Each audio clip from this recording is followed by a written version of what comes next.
Thanks as always for listening to Fluff and Crunch. In this week's episode, Chris and I discuss two great science fiction properties, Mass Effect and Starship Troopers. We turn to the source material to talk about what makes these settings what they are, what makes them special and unique, and then we discuss how suitable we think each would be for a tabletop role-playing game and what kinds of systems we think would work best with them.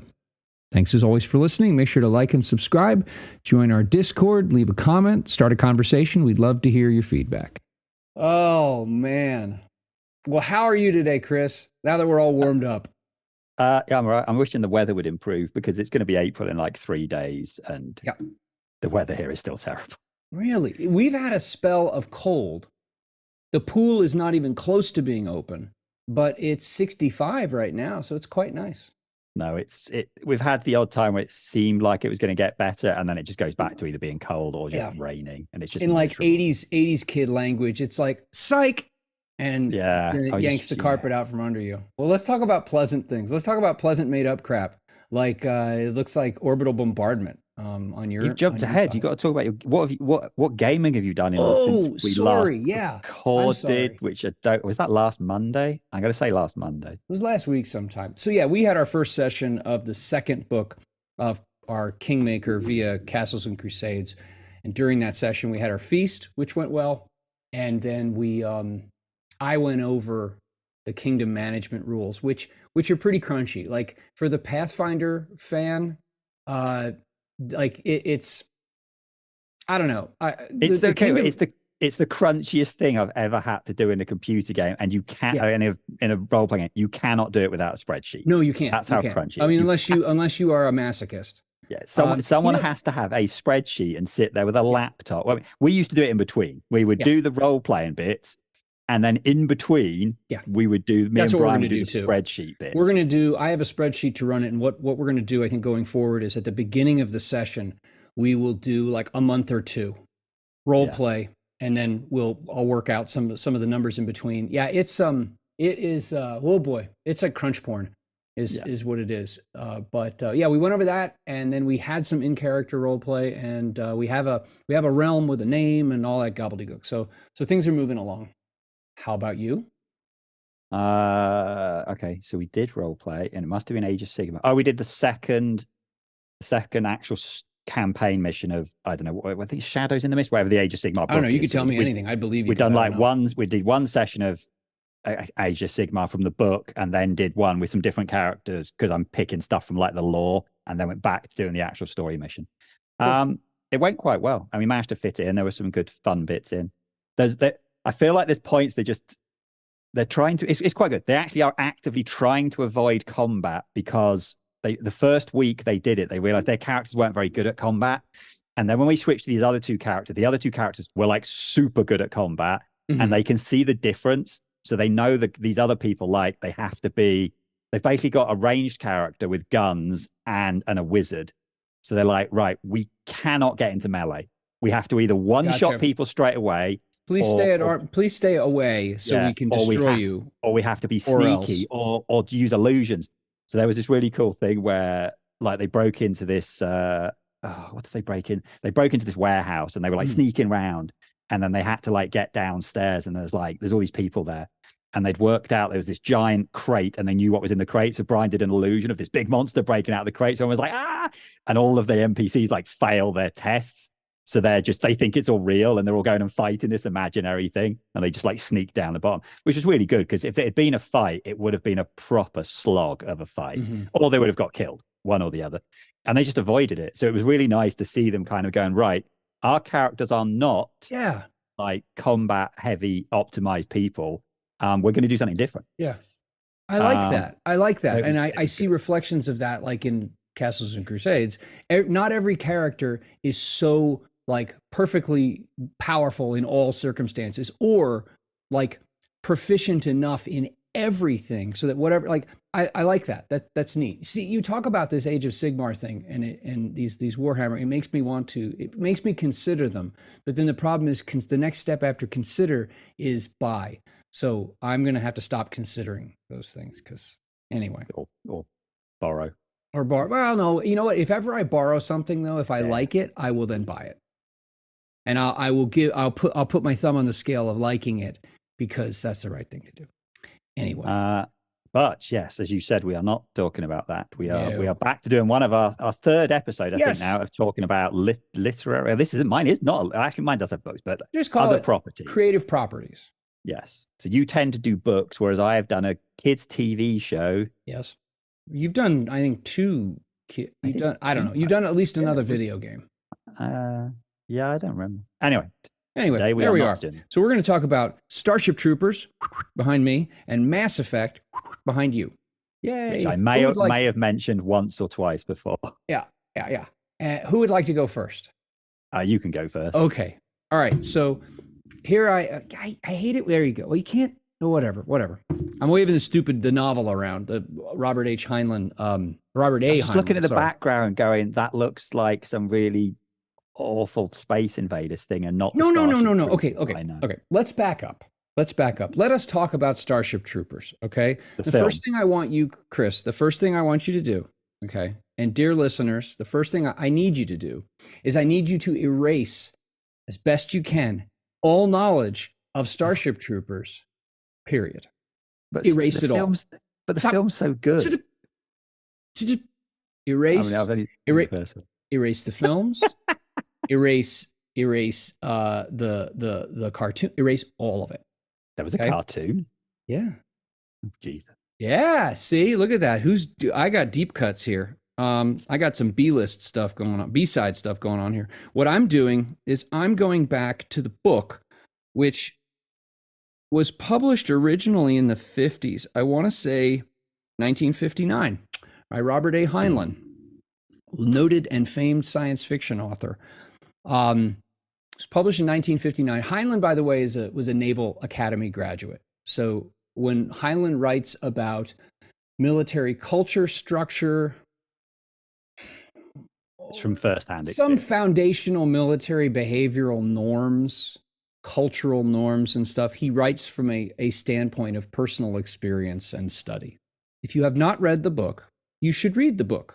It's typical trade paperback length, about 300 some odd pages, 312, a little over 300 pages. And top level, it is about a war in the future between humanity and two different alien species. The skinnies, that's what they're referred to, which are these tall, skinny humanoid people, and the arachnids, the bugs. The vast majority of the book focuses on the war against the arachnids. In fact, it's only in the opening chapter, the opening scene of the book depicts a raid on a skinny planet. And they take up almost no space in the story. The vast majority of the story in terms of like the Starship Troopers, you got these science fiction combat troopers and their associated military that fight the arachnids. They fight the bugs. That's the action in the story. The character level of the story is about one person, primarily. The main character is Johnny Rico, who is this guy he's the son of a wealthy family. And he decides to an extent, buck family tradition by going into the military. Now, there's also a powerful subtext or sub-theme, whatever you want to call it, in the book about the individual and society, rights. Sometimes people will get fired up and they say, oh, Heinlein was a fascist. Heinlein wasn't a fascist.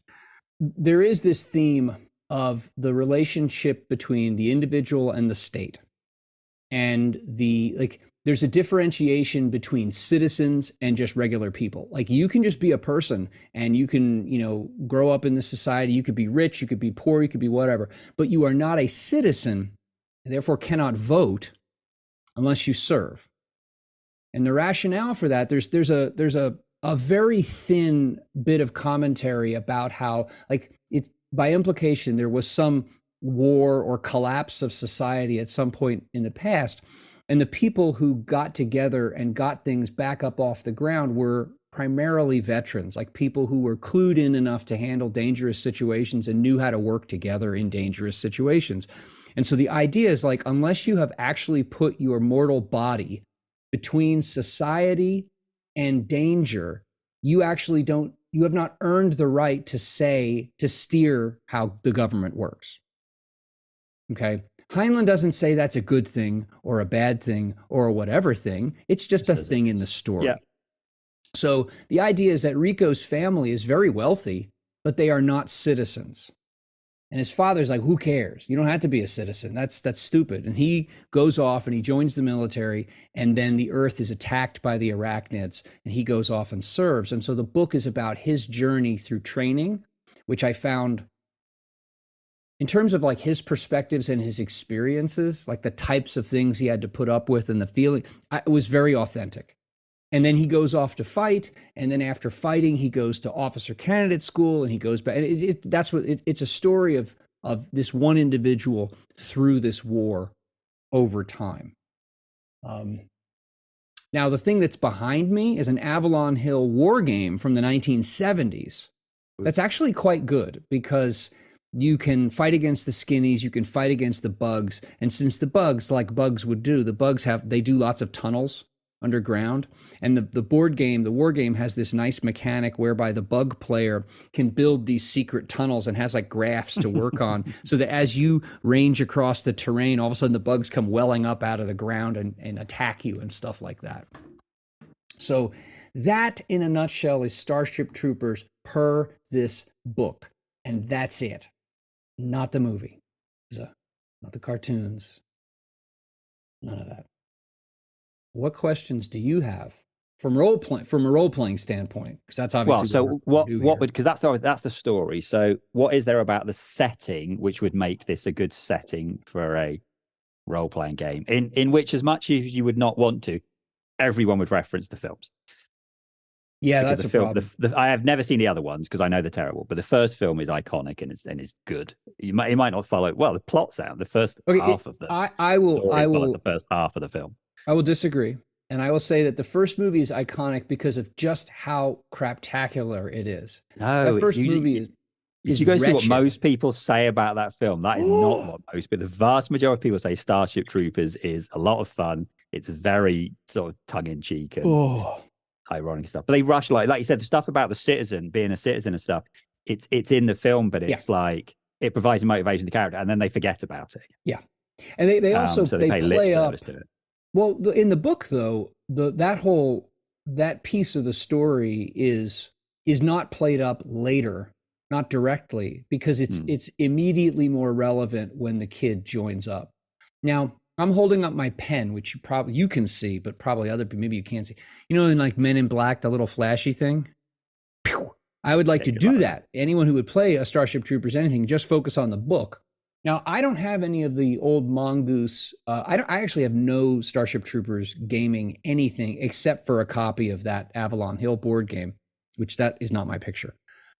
But I have that, and I have the novel. I've never owned any of the role-playing games. And Mongoose, years ago, during the D20 era, did a Starship Troopers role-playing game. I own nothing of it. So I don't know what they did with the setting background. And there are lots of things that you could take by implication from the novel about the setting, like the technology and starships and the way the government works. And, you know, as you and I have often talked about, like, what do people do on a daily basis? There's lots of things you can take by implication, but I've read the book several times, and there isn't a whole lot that's explicitly stated. Like, you know, it's a military story about this individual. It's not a story about society, and this individual is like a vehicle to tell you about it. Society is part of it, but it's not the whole of it. So setting wise, for role-playing purposes, I think you could easily take by implication the stuff that's in the book again, and you could modify just about any, you know, like not like a Star Trek level type of sci-fi setting, but you could take pretty much any sci-fi game and use it and make up things about, like, what are buildings like, and what do cities look like, and starships and starports and space stations and stuff like that, and you wouldn't have to stretch.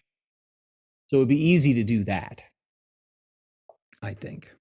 But what makes it stand out? Why would I want to play a Starship Troopers game as opposed to just playing Traveller?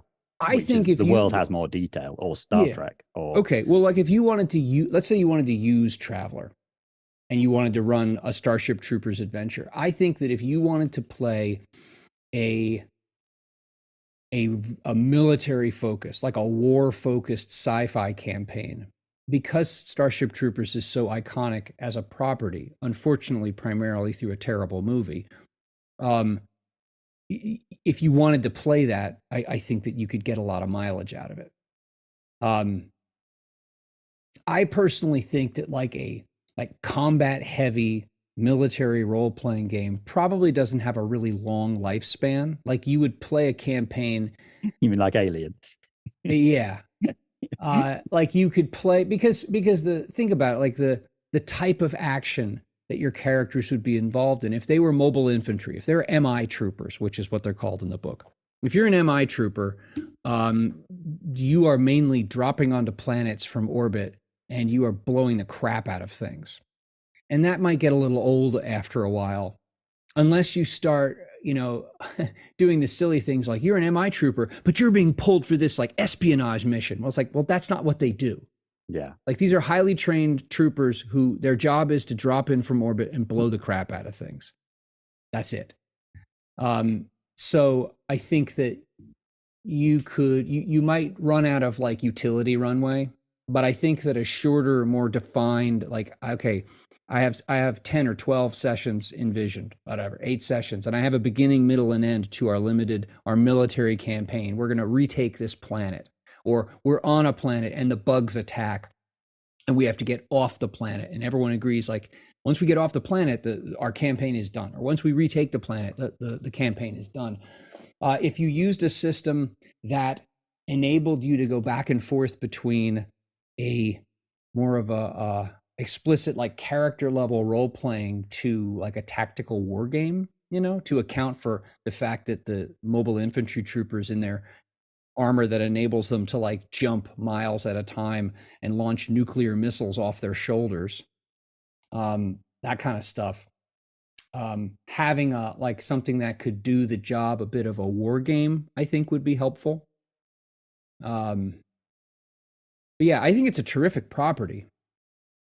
I don't know though if playing like mobile infantry would be something that would have a long lifespan. You could literally play Starship Troopers within Warhammer 40,000, because if you played as Imperial Guard, or like the better versions of them, if you played as like elite Imperial Guard people being dropped on the planet fighting against Tyranids are basically a cross between like the aliens from Alien and the arachnids from Starship Troopers. That's straight up what they are. Just rub the serial numbers off and give them new names, and no one knows the difference. And then they've added more to that over the years, but essentially that's what they are. So yeah, if I was like, I think if I was looking for system, if I wanted to play that's what I would do. I would just go, I'll just play 40k, and you can be Imperial Guards versus Tyranids, and there you go.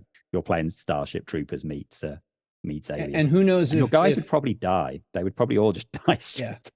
Who knows if I mean, or that Warhammer game from a number of years ago, Only War. Yeah. That's who knows if they weren't inspired. I mean, given that this novel is 60 some odd years old, and Hyland was a very well known author, who knows? I mean, I think you're probably right. Because there are definitely elements when you read, like I said previously, when you read into the Warhammer stuff, it's very clear that actually the Imperium are not nice people. They are basically, relatively, they're kind of borderline fascists, or some people wouldn't say borderline. And again, they're not really saying that's a good or a bad thing. Well, actually, depends how you read into it. But. You know what I think the problem is that, and I think this is far more of a contemporary thing, like a very current thing. If an author in fiction writes something, people take that as being, you're promoting this. It's part of a freaking story. I've, like I said, I've read this book several times over the last, I think the first time I read it, I was 18. And it's funny, actually, I read it before I went to basic training. And then I read it like a year or so afterward. And I was like, yeah, wow, he really gets it. And then years later, I think I've read it 4 times over the last, bunch of years.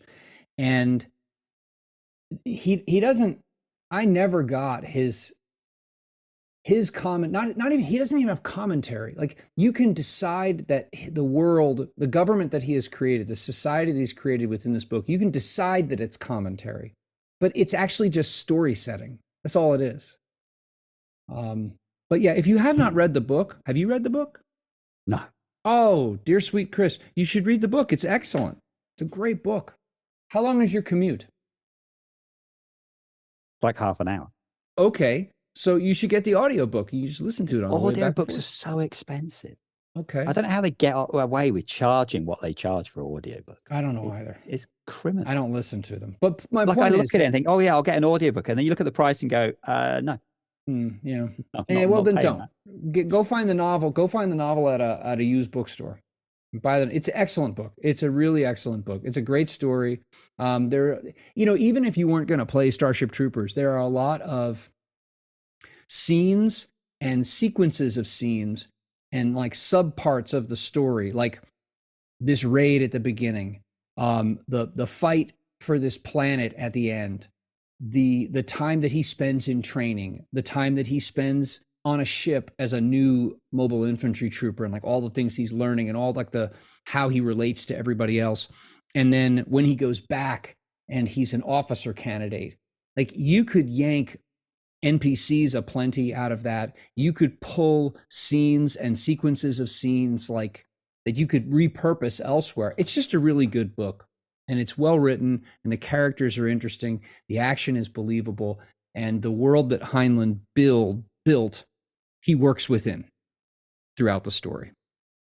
And if you just avoid all the other versions of the property, you'll be fine. Totally fine. There are no shower scenes in the book. No. Yeah, I think you might be in the minority of people that don't like Starship. I don't care. You know what? If I'm the one person and I know I'm right, I do not care. I will look at the crowd, the masses, and I will say, y'all are wrong. I'm fine with that. Now, I want to hear about Mass Effect because I know doodle about it. I know that it is a science fiction property. I know that Modiphius has announced that they are coming out with a board game for it. I know that there are it gets talked about a lot, so it seems like it's pretty popular. What's the elevator pitch for Mass Effect? I mean, there's nothing that makes it. Come on, man, sell it to me. Make it sexy. Yeah, I know it's kind of Star Trek time, but like 500 years in the future, humanity has gone out into the stars. Okay. And one of the first things that happens, they fought a war with a particular nation of aliens, and then after that, the war stops. At the time, no one knows why. They eventually explain it over the games. And then at the start of the first game, humanity has been accepted into sort of this alliance of planets, and they there's probably a name for it, but I can't remember. And then it feels a bit like Babylon 5 in that they meet and they're based on this big space station. So in the thing, it's called the Citadel. It's this like massive float. It's so similar to Babylon 5 in that sense. It's a long big tube, and inside the tube you have it spins as you get gravity on the outside of it. And that's where that's the starting thing. So actually it's an opportunity. You have all that your Earth, the humans have gone out into space now, and they're being friendly with these other aliens. And then kind of what happens over these 3 games, it starts off where there's a race of AI. There's basically these AI android robot people that were created by one of the alien races that went rogue and then just started killing everyone. For the first game, you're mostly fighting them. Okay. And for the next 2 games, it's starting to move into this idea of there's this thing called the Reapers, who are they're from much, much further out in space, and they're going to come and wipe everybody out.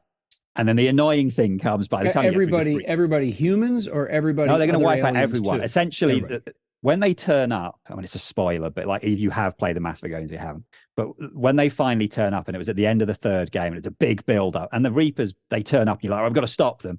And their thing was really dumb, which was like, right, we are going to destroy you before you create AI that destroys yourself. And it's one of the things you're like, what? Doesn't make any sense. And that was the point where people, favor. Yeah, people were a bit like, that's a naff ending. But the thing that made Mass Effect was the combination of the characters and then particularly the story of the second game. The first game, it was all right. It wasn't big. It wasn't massive. Okay. It was interesting, cool ideas. You kind of have there's quite high levels of technology. So when you played it, you could just be a straight up soldier, just shoot things, or you could be a tech guy who has like little drones, or they blow up other people's shields and stuff. Or you have they're not they're called biotics, but it's telekinesis and doing things to other people. So it made for a nice thing of like there was 3 different classes and you can sort of play joint classes. But every time you played it, you would always have in the game, it would always be you and 2 of your crewmates. So in the first game, it was always in between missions, you're back on your ship, the Normandy, talking to your crew, and they were very, very well written.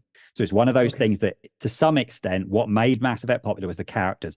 Mass Effect 2 then took that, and actually your character, it's weird. They kill your character. You play the same character. You play Commander Shepard. You can make them look what they want. The only thing is they're human. They can be male or female. They can look like whatever you want, but they're always called there's always Commander Shepard. That's where it fits in. That's what fits into the story. Yeah. And the weird thing is at the start of the second game, you die, and then you get brought back by this organization that you were led to believe in the first game are baddies. They're like a kind of a like a radical human only thing. And then you spend the rest of the game trying to find out something's going on somewhere in space, and you build another crew. And again, the interplay between the crew and the other characters and solving mysteries, it was cool. And at the end of the second game, it was part of the reason why the second game is one of the best computer games ever made. But it's not just me I think that, loads of people think that, is that the mission you do at the end of Mass Effect 2, you can lose party members. So you spend, 50 hours getting to know these people, learning their ins and outs, their personalities. And these other people, these are NPCs. They're NPCs, yeah. Okay. But some of them are so well written that, there's ones that, like, literally, that one of the few characters that was in the first game, there's also in the second game, this person called Quali. You never see their face. They only have a mask, because you can have romances with some of these characters. And me and Mika are just like in love with this character. So our character always like gravitates towards that person. And it's not until the third game that you can actually have a proper relationship with them, because they just didn't do it. But when you do the final mission, you can lose crew members. So I remember when me and Mika played it, there was one point you have to decide who's going to do what in this final mission out of your crew of like 10. And we messed up on one of the calls, and one of our crew members dies on this particular bit. And we're kind of like, oh no, we've paused it. Like, you could go back and reload it, but we didn't. And it's actually possible to, if you do a really bad job of playing through it, if you never build up anyone's, like, if you don't do nice things to people, if you don't go and do people's like quests and stuff, when you do the final mission, it's possible to actually, your whole crew dies and you die. And then there was always a part of me, I really quite fancy doing a suicide run where I'm going to badly play it so I can do the final mission and everything. That's a lot of hours of playing to deliberately lose at the end. And then Mass Effect 3 brought back some of the surviving character, because if your character died, if one of these NPCs died in Mass Effect 2, they weren't in Mass Effect 3. Wow. Okay. So deliberately, some of the characters from Mass Effect 1 weren't in 2, so they could be in 3 definitely, because they needed them to come back. So then 3 has this like mix up of some from 1, some from 2, couple of new characters, and then building up to this big thing, where they dropped the ball on the ending. They 100%. So, not Game of Thrones final season style, but it was a bit like, that's a bit naff. When you say ships, you said the Normandy. Is the ship action in Mass Effect, is it focused more on like capital ships like Star Trek, or is it more like smaller things, or is it both? They have both. Your ship is only ever something to take from A to B. So whenever there are ships in the game, it's either cutscenes or but there are big ships. So these things, well, they're up here. These big things, I think these are actually Reapers. These are like giant capital ship size, like alien things that are coming to destroy the Earth. So this ship combat would be a thing. It's never in the games. In the games, your ships are there to take you from A to B, and you're always doing squad level combat. You're playing with like 3 people at a time. I think Mass Effect 3 and there was another one, a spin-off, had like a multiplayer aspect where you were in teams against other people. Oh no, you were in teams against like just swarms. So it was like a co-op game. So you could play it online. But it was a combination of like, a lot of the alien races are cool. So the Turians are like these straight up, just military people. They're a bit boring. But you have these people with her hair? The girl over your right shoulder. So she's what's called an Asari. It's an entirely female race. There are no men. Okay. They still reproduce. That's like the ZZ Top song, Planet of Women. Yeah, so because they're we'd say they were psychics, because they're like, all of the people in this race are biotics. When they mate, it's something weird, like 2 of them like join together psychically, and then one of them becomes pregnant. So they like take the DNA from the other person through like a psychic link or something. So they're a really interesting race. The Quarians, who are this race that they basically can't breathe anyone else's atmosphere, so they're always behind masks. Is that big dude there with the The big dude at the top he's a Turian. They're a military race. Some people really like them. There's a genuinely really big race called the Krogan, who are these massive, big, like hulking guys in huge suits of armor. They were genetically engineered to be a soldier race to fight these AI people that had gone wrong. Okay. But then when they made them too big and too strong, and also they reproduce too quickly. And so then I think it's the character you have in the second game. It turns out at some point you find out he had actually made everyone else calls it the cure, but he'd made a thing to basically, what's the word when they can't reproduce anymore? Sterilize them. So he'd created this thing which sterilized the entire race. So then he becomes like everyone in the Krogan hates this guy. He's this guy here, one of these cool little aliens. But then there's funny things like there's a point where he's singing Gilbert and Sullivan songs while he's on the bridge and stuff. Okay. So it's a combination. There's a lot of interesting races. The technology is pretty cool. The design is good. The music is good. There's a lot that like really brings you into it. Where's the name come from? So a Mass Effect thing it's how you do faster than light travel. You have these things called Mass Effect relays, which are basically, I can't remember the science behind it, but it'll be like, it's all made up anyway. Exactly. It's all made up, but it'll open a wormhole. So you fly past this thing and it like spins something big and then it creates a wormhole that you jump through. So it's very rare to have ships that can jump by themselves. You basically have to have these Mass Effect relays. Oh, okay. So it's almost okay. So it's like a gate of sorts. It's a thing that enables a ship to like slingshot. Yeah. Okay. So you can have really crazy big ships that can do it themselves, but otherwise it's like kind of like Infinity in that sense. You have little ships have to go through a Mass Effect relay. So these relays are like infrastructure. So if the relays weren't there, or if a set of relays were down, you would not be able to travel a certain way. At the end of Mass Effect 3, one of your choices is to destroy all of the Mass Effect relays, because I think like doing that will stop these Reapers or destroy the Reapers. But you're stuck with this choice, right? If you do it, you'll save everyone, but you also then send everyone back, hundreds of years. Yeah, they're locked on their own planets. Yeah. So okay. I can't remember what I chose. I know I heroically went out in a blaze of glory, and you don't know if you're dead or not. But yeah, I think that was my choice. So it is kind of weird to separate. What made it good playing it? The second into the third one was the story and the characters. But then since then, I've read book set in it, and obviously when people bang on about wanting a role playing game and wanting this board game, they know they're not actually, when you play the board game, you will be replaying part of Mass Effect 3. Yeah. So it will be the characters. But a lot of it's the setting that, people like the setting. There's a lot more to play in. There's a lot because of the number of games and because of how rich the story is in the games, and because I know that there are books for it, I don't know how many, but there is additional canon for the setting that's been created that you're saying there's enough that if someone wanted to say, we're going to run this as a role-playing game, not as like a war game, board game, that it's there. What do you see? What kinds of things would, if you were in a Mass Effect role-playing game, what kinds of things would your characters do? I think it defaults to one of those, like Traveller, where you can kind of do it. If you wanted to play a military thing, you jump it back a few years and there's a human Turian war. Or there are other organizations out there. So then you've got war between sort of corporations and things.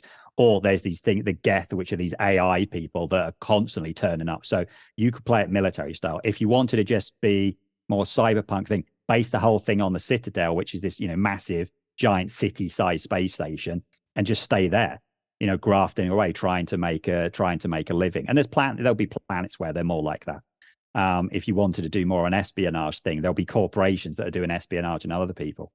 The mix of different characters, like the first game is much more, you'll go into planets where there's not really a lot there and you're sort of shooting some aliens. It's the second one where you start seeing more of, like, you're going into planets where there's nasty things going on and there's corporations doing things that maybe they shouldn't be, and they're experimenting on people, and you're breaking people out of prisons, and there's all kinds of different stuff in the second and the first one was literally you would drop onto a planet, you would drive this like tank thing to somewhere and go into like essentially a dungeon.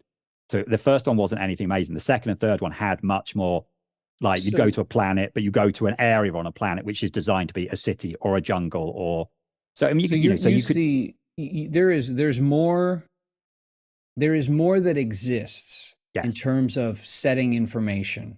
Yeah. There's more that exists than just this like Reaper war. Yeah.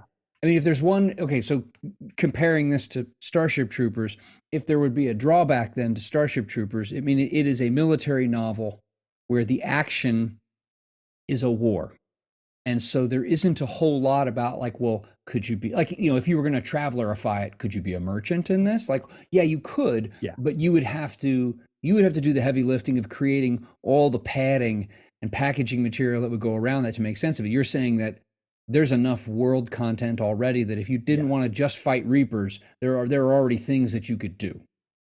Over the 3 games, they added in a lot. You get to see a lot of the other races, like planets or home planets, or where they live, and planets which are just like a scum planet full of like criminals and so on. So you get a really good idea of the different things that are going on. One of the downsides is in the background, there's this big story thing going on, which then has an end point, which no one knows what happens after that. Because having done Mass Effect 3, where it had this big, galaxy defining moment, the next time they did a game, it was actually, oh, well, before Mass Effect 3 happened, they'll send a bunch of people off to explore it's called, the next one's Mass Effect Andromeda. Right, we've gone to the next galaxy, whatever Andromeda is. And That's so then galaxy, it's just so then it was an exploration game. It was, it was different. And when you get there, there's different people there who have already gone there previously, and you're doing stuff there. So no one knows what happens in the main universe after Mass Effect 3. So you could do like military war, commando, espionage, spy related to military war stuff. You could do exploration. You could end up having action and combat with hostile aliens or dealing with like funky alien worlds. All that I mean, that's all very, very traveler-ish in terms of the scope of things that you can do. And that's nice to hear that there's enough setting content already there that you could employ that. It's one of those things that like there's nothing that makes it necessarily better than other sci-fi, but people who have played the games are so in love with it. What they want, Gotcha. they want more. Yeah, and we've only had 4 games, and then we're waiting. The 5th game might be out in a year, 2 years. The thing that bugged a lot of people is that we never got the role-playing game. So the company that did this is BioWare, which is where Dragon Age comes from. Now, we had a Dragon Age role-playing game, and the Dragon Age role-playing game worked with, the fantasy, then became Fantasy Age. Yeah. But when asked about why isn't there a Mass Effect role-playing game, the developers straight up went, because we don't want there to be one. And you're like, well, that just seems like a dick move. That's weird, you're stopping people playing. I mean, partly maybe it's like they want to hold on to the IP and not have someone playing in their playground. So I know when Modiphius announced that they were doing, I think it's a co-op board game. It's a co-op board game, yeah. I think it's set during, because I was looking at it, set during a part of Mass Effect 3 doing a particular mission on a particular planet. Okay. So it's a very small scale. Yeah. So, and I know immediately on the heels of that announcement came all these questions about like, well, is a role-playing game included in that license agreement, or could there be, or are there talks? And I mean, obviously, Modiphius is, they're a company, they're being, they're not saying, because they've got their plans and they want to do things their way, and that's their business, literally and figuratively. So we don't know. If you were going to run a Mass Effect role-playing game, given the tone and the action and the things, what system would you use?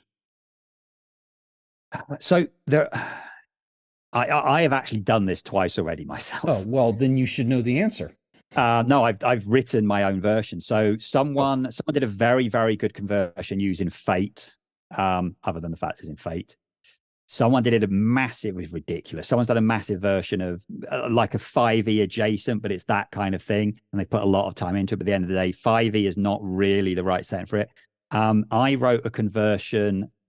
I've done it twice in Cortex. So I think I did it once using it was either like Leverage or like Smallville. I can't remember which one. But having seen one of them, I was like, oh, I really like Cortex. I'm going to use it for Mass Effect. And then when Marvel Heroic came out, I then wrote a second conversion and converted all my stuff from the other one. I kept all my art and my text the same. I just then changed the system marginally. And I did it again in Marvel Heroic. I mean, if I did it now, I mean, possibly 2D20 because I quite like. There's bits of it that I'm not sure work as well in 2D20 as I want it to. Would you, if you were to use 2D20, would you be more inclined to use something like Star Trek Adventures or Homeworld or Infinity? Like No, if I was doing it, I'd probably take Infinity and work from there. Okay. But there's a part of me that actually would go, maybe I'd look at how Star Trek does things and use discipline, but add in more combat stuff. Because you have this very key kind of, there are three main class roles. You have warrior, tech, and biotic. And you can be really good at one of them, or you can be good at two of them. So that makes you think about disciplines. And then that's how I've done it in the past. And then I've added like a third one for support. I've done those three and added a support thing in and added those kind of but that's how combat works. So that's one of the awkward things when you're trying to turn a game, which is primarily like a shooter, into a role-playing game. You suddenly have to start thinking, oh, well, do I want to translate how the game feels when you play it, or do I want to translate the setting and how it works? So that's always the awkward thing. So, I mean, yeah, I never got around to doing a 2D. Or did I start a 2D21? I've written two decent conversions of Mass Effect, and I've probably thought about starting it a couple more times. Yeah. I mean, now I would just be like, whoa, if they've got a license, maybe they can get the board game. But then we've thought that about Skyrim, and they haven't done a Skyrim game yet. Good point. So yeah, just because they've got the board game does not mean that they have the role playing license. Right, or interest in doing it. I mean, it's still that interesting hole in their overall catalog of your not standard, but I'll just use that word, like your standard fantasy world, like a traditional fantasy world. It's just missing. I mean, for me, if they had the Mass Effect role-playing license, they would make money off it because people would buy it. Mm-hmm. Well, that's not true. So 10 years ago, people would go crazy for it. Like Mass Effect 3 was, it's got to be 10 years ago. Okay, the thing behind me is the Legendary Edition. That's like a remake of all three games that they re-released a couple of games ago. Okay. The last version, like I said, Andromeda went to another universe, had totally different characters, and didn't do well. Now, there is a Mass Effect 5 coming, or Mass Effect 4, I think, which is going to move the story. One. So I think that moves on the main story. That'll be interesting because, and then you can do a role-play game based on that. But really, if you did a role-playing game now, you've got this kind of time period of we know what happens up to this, and then we've got this end point where we have no idea what happens after that until Mass Effect 4 comes out.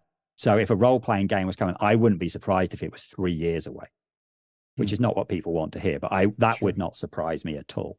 But yeah, it's a cool set, and the books in it have generally been good. There's a handful of comics. There just isn't enough. This at the end of the day, this is 4 games, a couple of books, a few comics, and that's it. And there's just always been a huge chunk of people who have played it going, I want more. Sure, because they like it. But I mean, but if there's enough, if there are enough in those properties or those products so far, if there are enough different kinds of places and enough different kinds of activity, you can build off of that. Like I said, I'll fully admit, like with Starship Troopers, a drawback would be that there is a very limited scope. I actually think, Starship Troopers probably overall, given that Heinlein wrote a book, that's it. I actually think it would probably be best as a war game like that. Yeah. And either at the tactical or operational level, maybe something at the strategic level, if you want to, but if you wanted to express Starship Troopers as it's written in the book in a game, you would do that at the tactical and operational level of war. That's it. And you would run it as a war game, or you run it maybe as a minis game. And I know that those things have existed. I don't know if they still exist. But I don't know. It sounds to me like Mass Effect there's more to it story-wise that you could build more. You'd have more of a launch pad for an RPG. Okay, the question would be, what kind of action and activity would you most likely to be engaged in, and therefore, what kind of system would you want to? Yeah, I mean, I think that'd be the thing. If you know what kind of game your players want to play, it makes it easier. Oh, sure. Because that. There are there are a reasonable amount of sci-fi games out there that would do a reasonable job. The thing that throws it is the kind of how tech powers work in the thing. It's almost like having almost like it's a technology version of psychic power. So you need a game that can handle. It's not so much psychic powers in terms of mind stuff. It's more telekinesis and doing stuff like that. And that's where a lot of systems you look like. So if I want to use Infinity, I have to add on a whole bunch of stuff that does not exist. You're talking about like you're using these telekinetic abilities to like affect the physical world around. Yeah, you literally, you throw things at people or you drag people out of position. So you'd have to have a system whereby like you'd be able to determine how much you can move, how much you can pick up, how far. That's why Marvel Heroic was great. Because I see. Yeah, it was just a power. Marvel Heroic worked fine because you either have in Marvel Heroic, you had like a handful of powers and you use those powers to replicate different things. So if you had tech powers, it worked fine. And if you did, so a superhero system works quite well for this, except you don't want the top, it's not high level supers. There's very specific superpowers you have. So then a superhero, but Marvel Heroic, taking the basis of Marvel Heroic, that worked fine. In 2D20, there isn't a system at the moment you could go, right, I can use that. You would have to create a bunch of stuff yourself. Just like you did when you did Aris, you had to create your own stuff. So it would be like that. Okay. That makes sense. So the issue. So there isn't one that you can just go, oh yeah, that system. I mean, that's why I could see people have done it in generic systems. And that's why I can see someone actually go, oh, actually, I'm going to do 5e because 5e works off classes. And this has classes. Yeah. So I'm going to write a class-based, and maybe it was a D20 version. I don't know if it was 5e or not. But it is class-based. So a class-based system makes sense. It doesn't have to be class-based, but you have to be able to have powers. Yeah. So that's kind of the key thing. Cool. All right. Well, I'm interested. I mean, I'm curious about it as a property. I'm not. I don't. Co-op board games are interesting to me, but my time and space to play them is limited. So I don't know if I'd be interested in it. Who knows? But cool. I wanna learn more about it. I'm not interested in playing a video game, but I want to learn more about it now. Anyway, it sounds interesting. I think it sounds interesting. Like I said, I want to learn more about it because sci-fi is it's so odd. I mean, I run fantasy more than anything else in the last 15, 20 years, but I actually like sci-fi. I will turn to sci-fi for my own entertainment first. So I'll go learn more about it. Sounds cool. Yeah, Mass Effect's is good. I mean, like I said, there are books. I think reading the books without having played any of the games, I think there would be so much you would miss. I think they'd be like, I don't see the appeal here. When you've played the games, then the books, it's not using the characters from the books, but it's like, a guy that turned up in this scene and he's talking to someone who's that scene, but it's in places, So, with organizations you've heard of, I feel like just reading them without having played them would be like, to make a lot of sense. But, but like if you wanted to get the games now, the Legendary Edition, I think you can get that for free on Xbox Live. So it didn't cost you if you wanted to get that. So but if you've never played the games, play the games. Games are amazing. For the folks listening or watching, if you have played Mass Effect and you have maybe modded it for an RPG table, let us know. We're always curious about that. And what are your thoughts about now that I think the dust has been kicked off Mass Effect as a property because of the Modiphius announcement, at least to some degree. What are your thoughts about, would you do that in the future? For those of you who aren't familiar with this, does it sound interesting? Does it sound like something, like visually it looks cool? Looking at your picture there, I'm like, that I see action and excitement. That looks cool. But dear listeners, what do you think about it, and what would you do with it? And then, of course, I was going to say, and do you agree with Jeremy that the Starship Troopers film is terrible? Because I've never met anyone that thinks it's bad. Everyone I know is like, Starship Troopers, classic. It's terrible. Absolute classic. It's brilliant classically film. horrible. And it's got Neil Patrick Harrison. Not horrible Harrison. in like a ha-ha good bad way, like something like Cannonball Run. It's just bad. It's just a bad movie. It had Neil Patrick Harris in it just after he quit being Doogie Howser. He was terrible.